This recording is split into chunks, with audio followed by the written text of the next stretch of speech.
When I set out to write Rediscover the Saints, one of the things I did was I sat down and I tracked sort of my whole life and where had different saints come into my life and what lessons had they taught me, what questions had they raised. And sometimes they came into my life and I didn't realize until 10 years later or 20 years later the impact they had had on my life or the question they had raised in my life.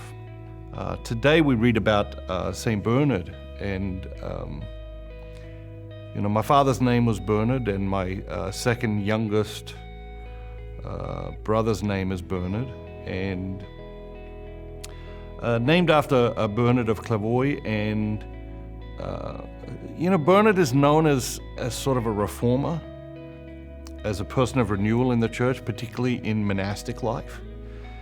And I think as we look at the faith today, as we look at the church today, as we look at the world today, we realize, wow, that there's great need for reform. There's great need for renewal today.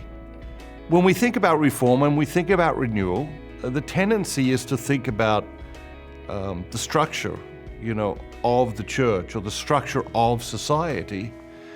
When we think about reform and renewal, we don't necessarily think about ourselves.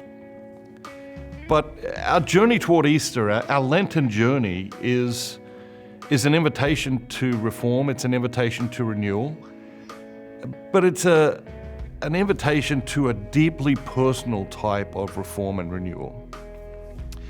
God is calling us to look at our lives, to assess our lives, to see where we're at, to see where we've come from and to see where He's calling us to.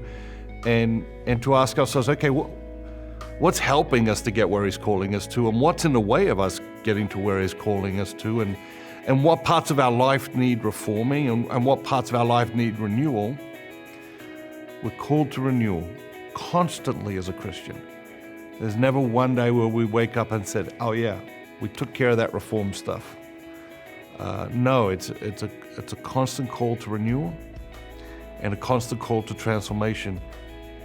That is essential to what it means to be a Christian. And in the midst of this modern world, very often these saints from hundreds and hundreds of years ago speak very powerfully into our lives. And today that's the message of St. Bernard. It's an invitation to the joy of a simpler life.